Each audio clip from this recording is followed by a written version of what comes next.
Hey, what's up guys, Rep here. So yesterday I asked you guys on Twitter to submit your choice for Best Girl of 2022, and after doing the careful research necessary to make this video, I have narrowed your choices down to 15 waifus you can see on this screen. So in this video, we're going to rank them all, and at the end, we're going to go through all of the characters in the S tier and choose one Best Girl. The Best Girl of 2022, and of course, my opinions on the matter are fact, but feel free to roast me in the comments section as I make my rankings. So first off, we of course have Yor Forger from Spy Family. Now, what's not to like about her? She was a big hit. I mean, she represents a problem with anime, and that's MILF representation. We need more of it, and it's not just about the characters showing up themselves. There's plenty of MILF characters in anime, but they need proper screen time. They need the proper representation, and Yor has all that. Normally when you have a MILF character, it's like main character Kun's mom comes in episode 9 for 2 minutes to make her only cameo and like cooks him breakfast with her titties flopping around or something, and then she just disappears into the void. But with Yor, we got her as one of the main characters of the series, and she's really great. Now, my heart says S tier, but if I'm being honest, she's not even the best girl from her own series, and that kind of limits her a bit, so I'm going to say she's a very solid A tier. Next up, you know her, you love her. It is, of course, Rebecca from Cyberpunk. But in all seriousness, she was a huge hit this year. Everyone loves Rebecca, including aunties. Who would have thought? Best girl for a lot of people who hate lollies would be a lolly. But she's a great character. What's not to like? A bratty lolly with guns. Perfect. Sign me up. And honestly, I really hope that down the road we see a spin-off series featuring Rebecca. I mean, of course, before all that stuff happened, you know. But she is a very easy choice for our first S tier of this video. Next, y'all are down bad. We, of course, have Makima from Chainsaw Man. She was a very requested character for this video, and I gotta say, you guys can bark and woof all you want in the comments section for Makima. That is not going to make me like her, okay? She is she is the worst character on this list, okay? You are not going to convince me the manipulative groomer is the best girl of 2022, okay? I get it. I get why you guys like it. I also think you maybe need therapy for that, but I love you still, okay? But she is going into the C tier, and no discussion about that one.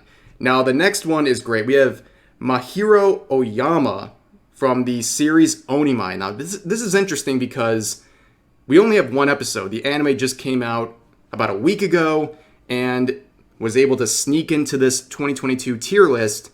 But for those who don't know, the main character here is given drugs by their little sister, which essentially changes them from boy to girl overnight. Is your quintessential gender bender anime, and it's making Twitter very mad at the moment because they want to make this to be a trans character when it's not. And whenever you're making Twitter mad, you're doing something right. And I like this character, and the manga is great and everything, but I'm gonna hold off for now. I'm gonna hold my judgment and see how this plays out and revisit this in 2023 and do a proper ranking. So for now, we're just going to put them in the head pat tier.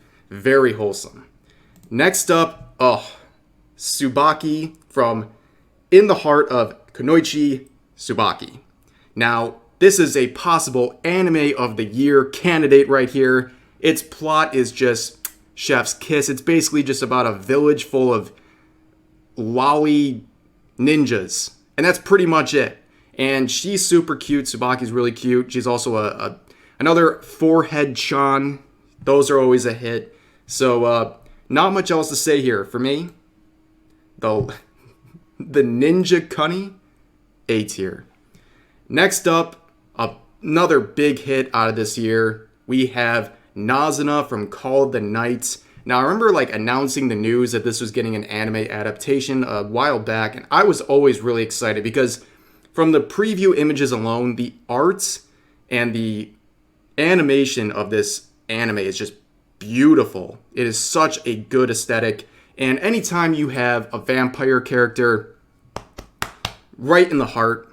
I love vampire characters, and Nazuna is just, she's a good character, but she's also pretty smoking too.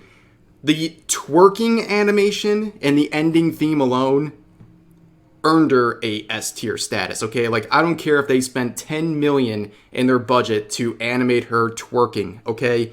It was worth every penny. And she goes into the S tier. Next up, we have Anya from Spy Family, of course. And the character I was referring to earlier when I was talking about Yor was, of course, Anya. Anya was the best girl from Spy Family. And honestly, she was a cultural phenomenon this year. Everyone knows who Anya is. Who doesn't like Anya? I mean, come on.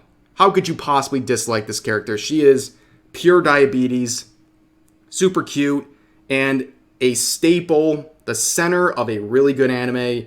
And there's not much else to say, except this. I'm going to put her in the S tier, and I know someone out there, they're going to screenshot this and put this on Twitter and be like, oh my god, Rev is so disgusting. Ugh, look at me, he put a literal child in the S tier. That's sick. See, the thing is, when I make a waifu tier list or a best girl tier list, putting someone high doesn't mean I want to rail them. It means I like their character, okay? Pretty much if you have that view that ranking them high means something sexual, you're just a coomer, okay? I really like Anya, and so do you, weirdos on Twitter. So get off your high horse. She's in the S tier. Deal with it. So next. I'm going to get roasted harder for this. This is Chisato from Lycoris Recoil. I'm gonna be real. I didn't see this anime. Okay, I didn't watch it. I know. Calm down, everyone. Calm down. It was probably the most posted about character in the replies to my tweet, besides maybe 2 other characters. So I had to put her in. Okay, I had to put her in. And yeah, she seems great. The series seems good. Everyone loves it. I know it has a sterling reputation, but I can't go any higher than a B tier when I don't know anything about the character, okay? From initial appearances alone and what everyone says, seems great. But I'm going to put her in B. Roast me if you want. But I have to be ethical here, okay? And next, speaking of ethical, my love for Marin Kitagawa is quite ethical. Yeah, I would say I'm definitely a Marin Kitagawa simp. Okay, I'll say it loud and proud. She is just raw sex. She is the greatest character. She really consumed 2022. See, one of the things that happens with a lot of seasonal waifus is they come out, everyone's crazy about them for a little bit, and then everyone forgets about them the second the anime does its last episode. Marin Kitagawa is still extremely relevant, always a topic of discussion, always artwork coming out of her, and it's for a good reason. She's smoldering, and you know what? All jokes aside, a really good character from a very solid anime that honestly, for one featuring a lot of fan service and things like that, it's a very wholesome, good anime. And she, you know where she's going. She's going in the S tier. So next we have another Chainsaw Man girl. This time it is Power. Now, there's not much to say about Power. She's just kind of a stinky demon, and you know what? I'm into it. So, she's also kind of really stupid and aloof. And honestly, awesome. I want to be stupid and aloof with my own demon girl, okay? That sounds like a good time, okay? She sneaks her way into the A tier for me. Like I said, I'm not crazy about the Chainsaw Man girls, but she sneaks her way. She's my personal favorite out of them, so A tier for Power. Now next, we have Reina from Aharen-san. I can't say that fast. I've tried before. It comes out like a peanut butter in my mouth. I'm like, Aharen-san. But very good anime. She is just your typical shy, cute, lolly character, and the romance arc with her is very nice. It's a solid anime. There's not a whole lot I gotta say about it. She's definitely cute, but when I think about her, like, versus Marin Kitagawa, she is someone that kind of people forgot about once the anime ended, so. But she's very solid. I'm gonna give Reina, I'm gonna give her A tier. I'm in a festive mood. I feel good. It's a new year, new me. Well, let's be real, it's not a new me. But next up, we have quite possibly the most attractive character ever, and this photo is just peak. It is, of course, Hitori from Bocchi the Rock, which was an absolute sensation this year. Extremely successful anime. It just goes to show you the classic formula of cute girls doing cute things, plus making music. Timeless classic. K-On! Taught us well. And you know what? She's just a good character. She's just a spastic weirdo that we can all relate to. And no doubt, S tier for Hitori. Next up, this is another one, the only other one from this list I am not familiar with. I am told this is called Ranko from Akiba Maid War. I know a lot of people like that anime, but I just never got around to it. So again, I'm kind of giving it the Chisato treatment here. Like, just appearance alone, it's a bunny maid with guns. What could possibly be wrong? It is a B tier for me.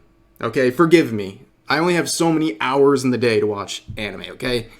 And next up, a classic because the series came around again, Kurumi from Date Alive. Now, this clock-eyed waifu is just always a solid one for me, but I think, unlike a lot of the other characters that made their anime debut this year, she's been around forever, so it's not, like, exciting in the sense that, like, whoa, new character, but I've always really liked her, and for me, solid A tier for Kurumi. Last but not least, our final Chainsaw Man girl as well. We have Kobeni. Now, Kobeni gets a bad rap. She gets absolutely blasted on Twitter for some reason. I don't know why. One of the most hated characters of all time. But, while I don't really particularly have any crazy feelings for her, I feel bad for her. She's like a scared little puppy dog that everyone's bullying. Of course she's scared. She's surrounded by demons and devils and getting her life threatened every 2 seconds. Of course you'd be a little shaky and scared. So for me, I'm going to give her a B tier as well. And at this point, we are left with our 5 candidates for Best Girl. We have Rebecca, Nazuna, Anya, Marin, and Hitori. So, out of this, my heart is telling me one thing, and if you follow me at all, and if you paid attention to how I talked about her a couple minutes ago, you probably already know who I'm going to pick, and it is Marin Kitagawa. Like I said earlier, her relevance has not faded out. She is still immensely popular, and My Dress Up Darling was a big hit, and really, these other choices, by the way, were very close for me. Especially Rebecca, Hitori, and Anya. But I have to go with my heart. And of course, feel free to disagree with that choice or any of my rankings in the comments section down below. And because I know it hurts when someone talks about your waifu, so let your emotions out. I can take it. But I hope you guys enjoyed this video, and welcome to 2023, everyone. It's going to be a good year, and I appreciate you, and I'll see you next time.